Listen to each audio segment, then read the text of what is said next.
Okay, friends, we're gonna get a little uncomfy today.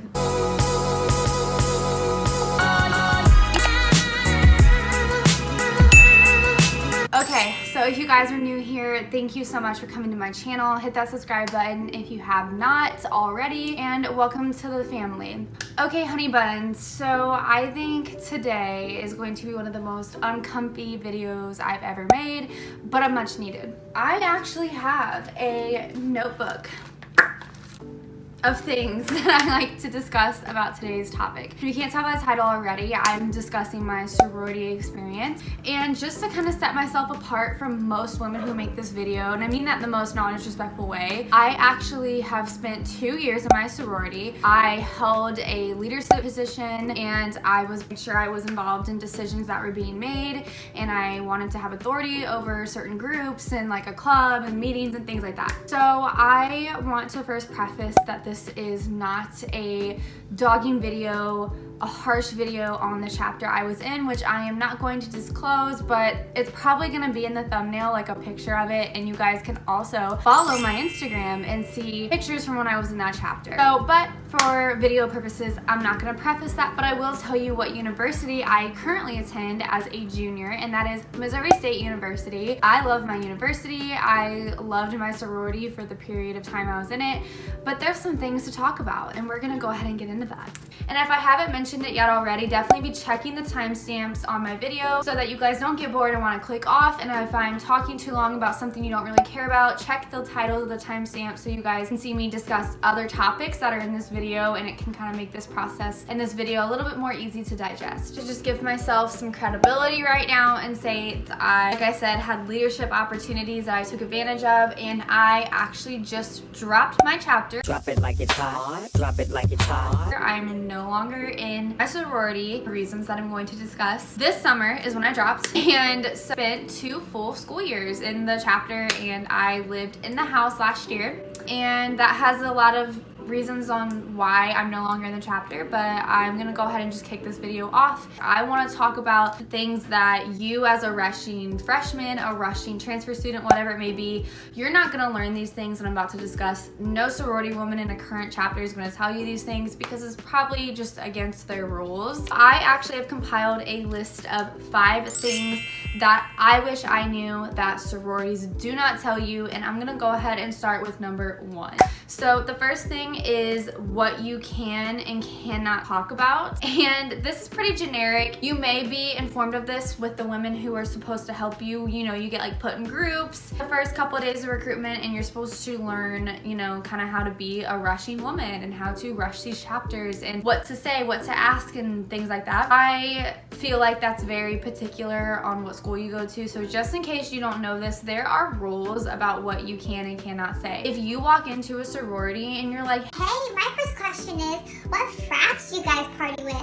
Nope, you're getting cut out from their list because they don't want to hear that into a woman recruiting freshmen or recruiting transfer students or however old you may be. We don't think that that's something you should be valuing, which I see both sides of this. The next thing that you're not supposed to talk about is Bible boys, obviously, fraternities, or anything to do with partying. And to me, I don't like how you're not allowed to speak on religious things. For me, if that's all, like if that's what you're about and that's a huge passion of yours, like why can't you talk about that? Why should that be controversial? They say you're not supposed to talk about politics, which I definitely don't agree with because I'm a very politically active person and I'm politically active on campus, and so like I couldn't tell the girl who I was talking to during recruitment what clubs I wanted to join because they were politically affiliated. Like I think that's just bullshit, and I think it's not really fair to have freshmen be like, yeah, just be yourself, but don't say this, and like, I don't know. I totally understand don't talk about drinking because you're an underage woman. 9 times out of 10, it's normally, you know, you're either underaged, or if you are of age, just that's not a normal topic of discussion when you're trying to get to know someone. But when it comes to like politics and whatever, it's just definitely depends on the woman you're talking to and what she wants to hear, which kind of is another thing I don't love. The second thing that I want to add to this list is some of the women that you are talking to. So say as if you're talking to me right now and I'm recruiting you, I may completely hate what I'm doing right now. You have zero idea. You cannot assume that all of these women that are shouting out these windows and doing chants for 12 hours in a day are so happy to be there and so excited to see you, because I'm not gonna lie, when I was a sophomore, once recruitment had like a day left and 2 days left, which were supposed to be the most important days, I was so burnt out, and I still was like, yes, let's talk to these women, let's get these girls recruited. But I know for a fact, because I saw it with my own eyes, that there are girls who literally rather go sleep upstairs in their room in the house than talk to any of these incoming freshmen or any of these transfer students, any of the women wanting to rush. And you know what? That's just how some people are. So you cannot assume as a incoming rushing woman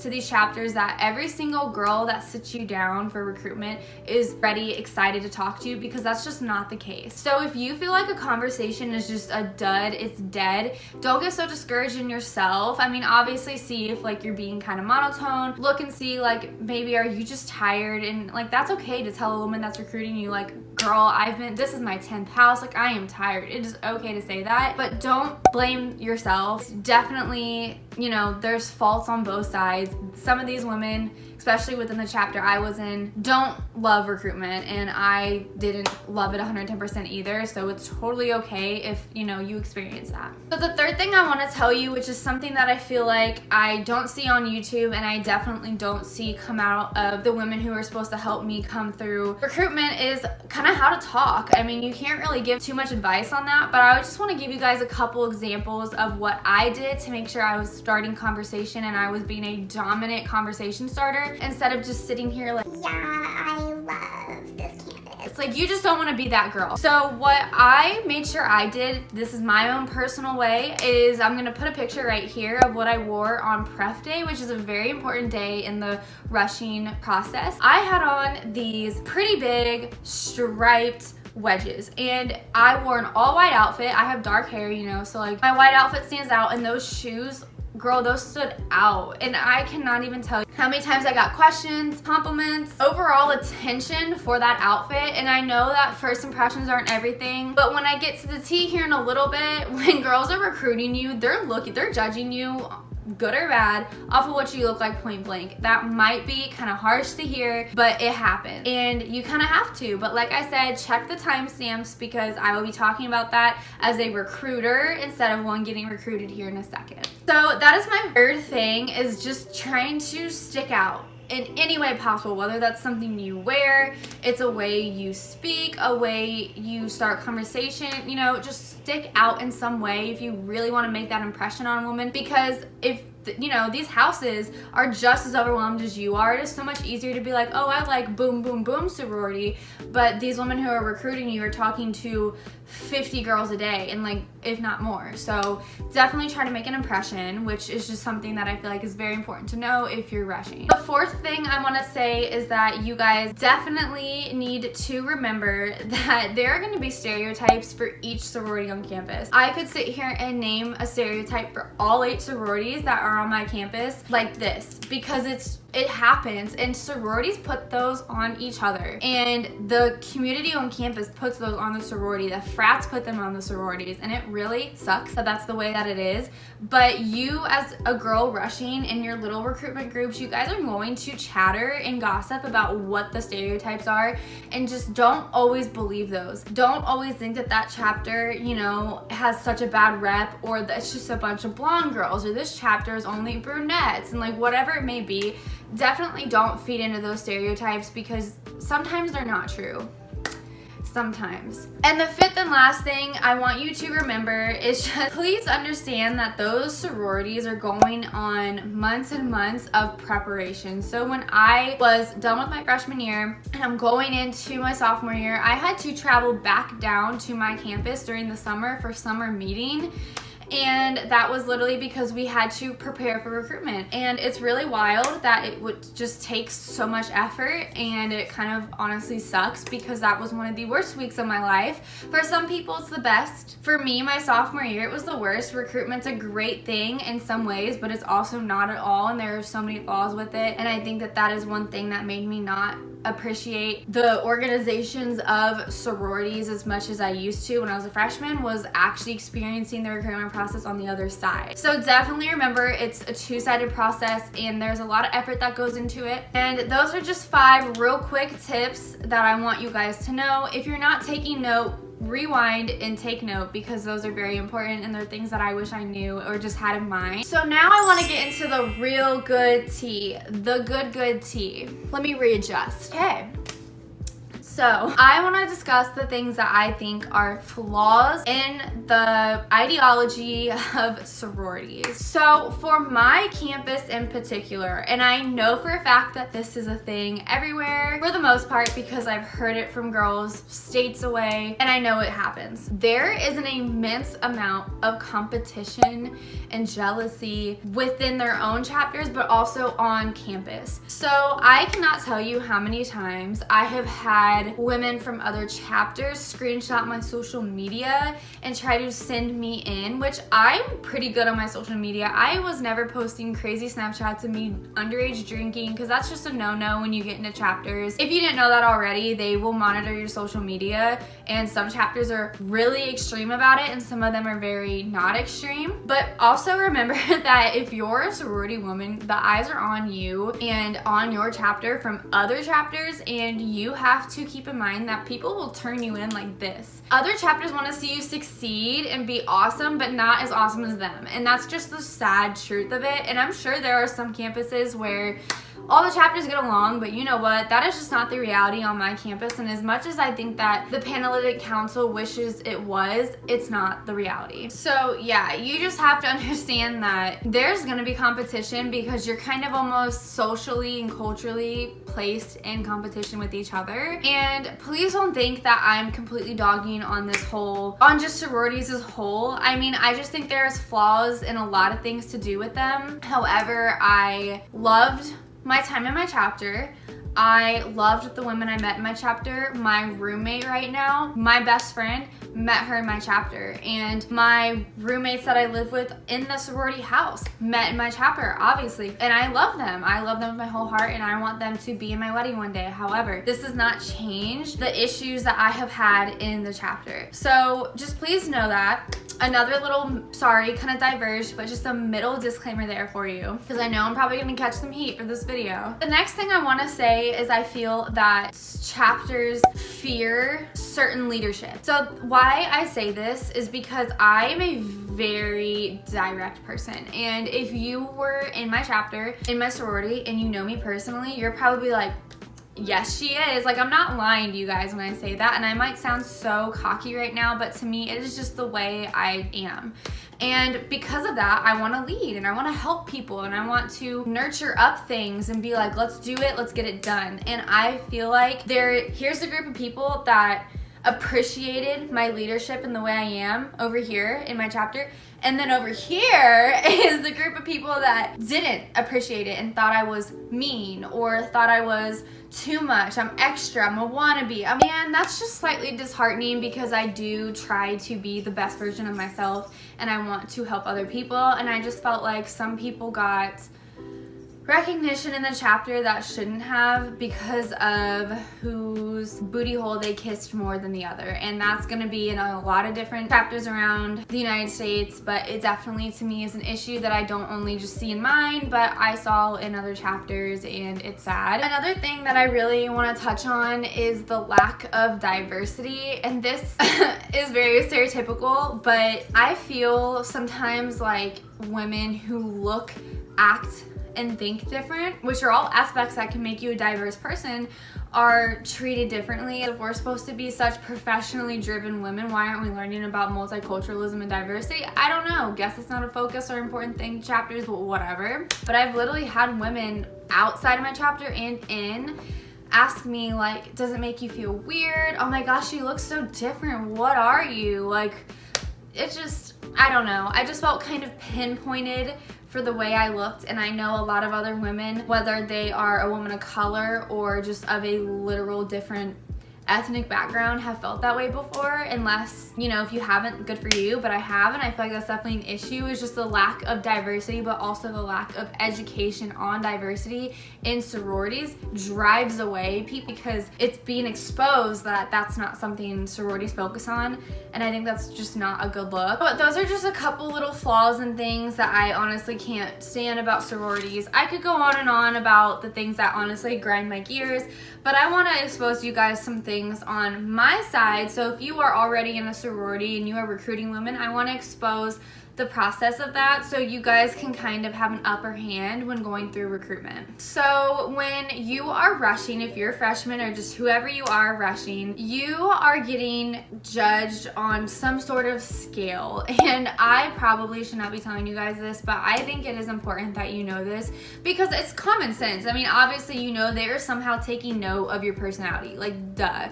They're not just talking to X amount of women all day and not taking note of their personality. Like, obviously, the sororities have to keep track of you somehow. And there are ways to get on a good list and a bad list before even entering a house. I personally don't really know, but I know that some chapters have VIP lists, and those are like women who are daughters of mothers who were in that chapter or alumni of that chapter, whatever it may be. And then you have women who may have done something bad on social media, or their GPA automatically crosses them off the list, and we may talk to them 2 days in a row, but they have zero chance in the chapter. And just know that that's the thing, and I think that's something that shouldn't be made a secret, because you're putting your time and effort into trying to make yourself talk and seem your best self, but also your most authentic self. So why can't you know like what the process is and what you're being judged on? I just don't think that that's okay.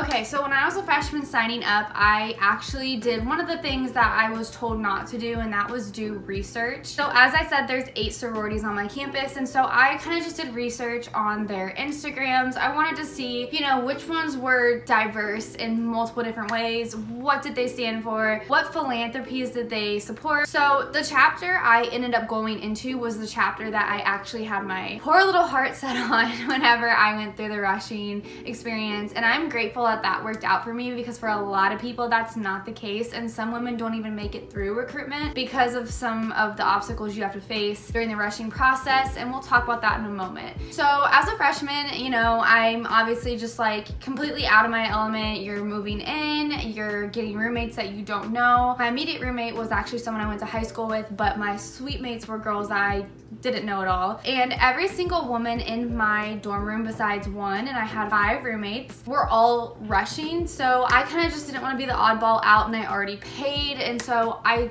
went for it. And I'm going to go ahead and talk about the first 2 days, because those are considered, you know, like the rounds where you go to every single chapter. And for me on my campus, I believe ours is a 4-day process. 5-day. I should know the answer to that. But when I was rushing, I got to talk to 4 houses the first day and 4 the next, and so I had it pretty easy. I didn't have to do 2 one day and then the rest of them the next, and those days are called day 1A and day 1B. So normally you get a shirt. So my campus gave me a shirt. I'm gonna go ahead and put a picture right here of what I wore on that first day and then also on the second.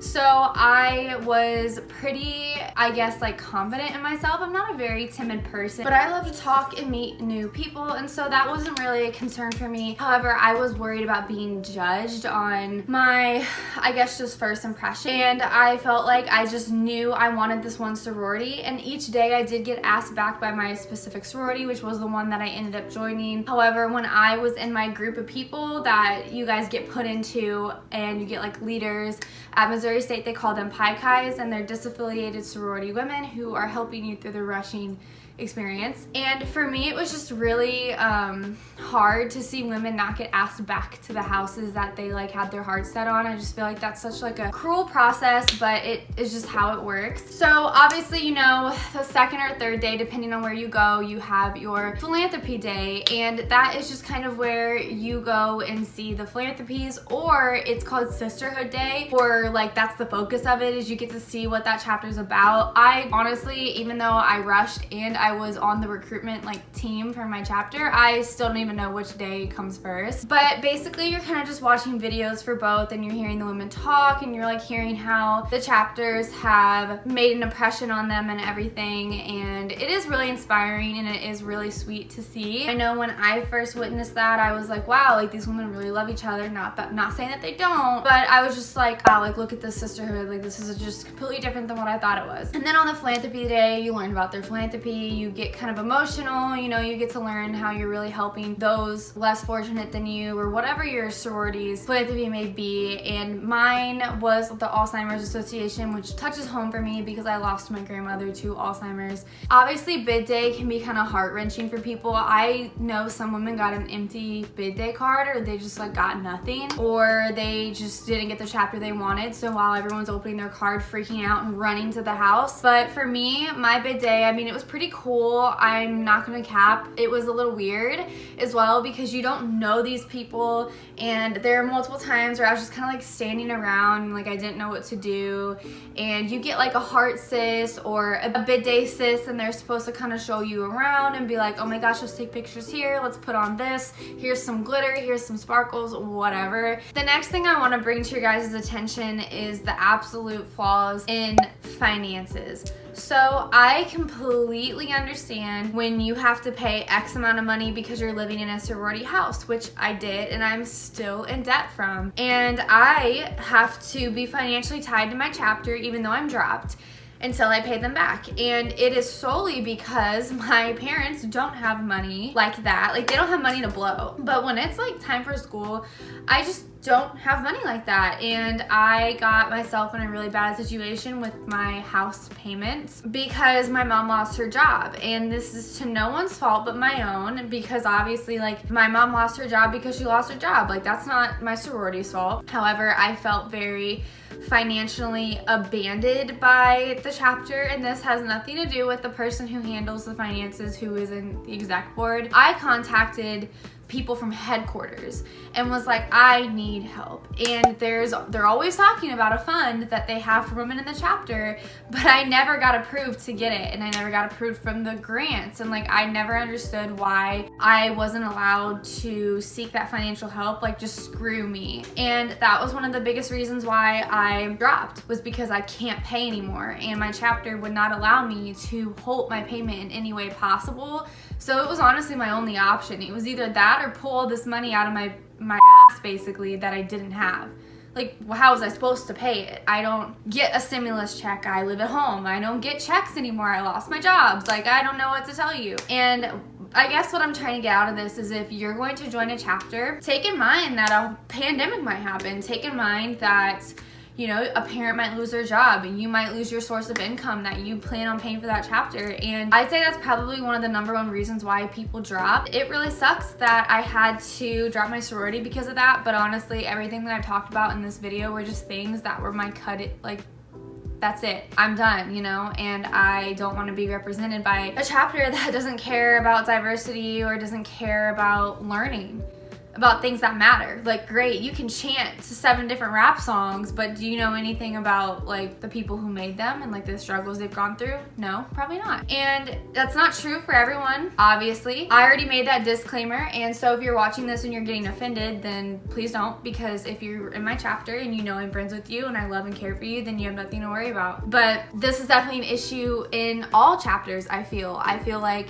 they can do such a better job in the world of sororities to educate members on real life problems. Like, I don't know, it's just a little, I don't want to get too hot and heavy here, but I just do get kind of upset that sororities have so much hype and power, yet they're not doing anything to proactively help the communities around them other than here's some service hours. And like, I just think there's so much more that can be done, and I wish I would have had the time in my chapter to make that change, but I wasn't allowed that time. So it is what it is. It is what it is. It is what it is. So I think I kind of covered everything I had on my notebook, that I just don't want to make this video so long because there's so many other opportunities for this video to become something else. So if you are a current woman going into sorority recruitment, please reach out to me. And if you have questions, or if you're about to be a sophomore and you're about to be a recruiter for women in your chapter and you have questions, please reach out to me. I've been on both sides and I understand how it works. I get it.